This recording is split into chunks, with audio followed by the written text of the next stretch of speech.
বার্ষিকী হিসেবে বিএনপির প্রতিষ্ঠা বার্ষিকী হিসেবে পালন করছি না।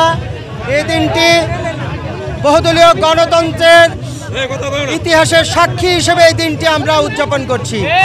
এই দিনটি বাংলাদেশের মানুষের গণতন্ত্রের আকাঙ্ক্ষার যে অদম্য আকাঙ্ক্ষা, সেই আকাঙ্ক্ষার প্রতীক হিসেবে আমরা এই দিনটি পালন করছি।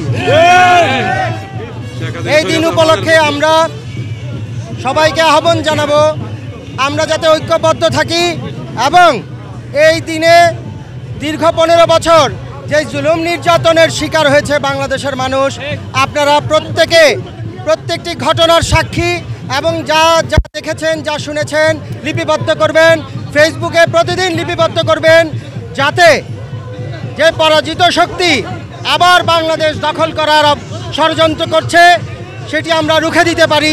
আমরা সতর্ক থাকবো, সচেতন থাকবো। বাংলাদেশ জিন্দাবাদ, বাংলাদেশ জাতীয়তাবাদী দল